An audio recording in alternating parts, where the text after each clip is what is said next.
waxaa mar kale dib uga bilowday tartanka ay soo qabanqaabiyeen bulsho kaab ay kaashanaysa warbaahinta wadani iyadoo hakada uu ku yimaaday tartankaasi intii lagu guda jiray bisha barakeysan ee ramadaan.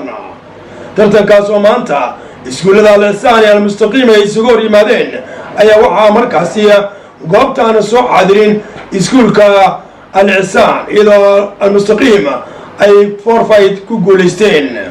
ay la tartami doonaan labadii iskuul ee maalinta biri tartama ciddii soo hartaa.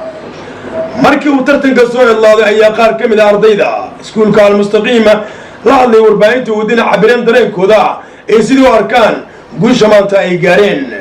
ugu horreyn assalaamu calaykum waraxmatullahi wabarakaatu. dhammaan dhagaystayaasha ku xiran idaacadda wadani waan u mahad celinayaa sida wanaagsan markaas ay ula socdaan barnaamijka tartaneed ee maanta aadan ugu faraxsanahay maadaama aan usoo gudbin finaalka anigoo tartamaha madrasada al-mustaqiim aad ayaan ugu faraxsanahay.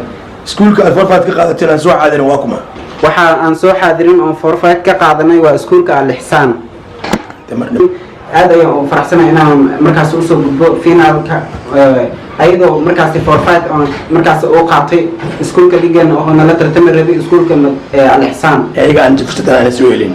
guushaas waxaan ku booranayaa horta ardayda asaagayga ah in markaad ka mid noqdaan ama ay ku dayaan inay qayb ka noqdaan bulshaduna waxaad qayb ka noqon kartaa markaad adiga aqoon raadisid ama qof aqoon aad tahay.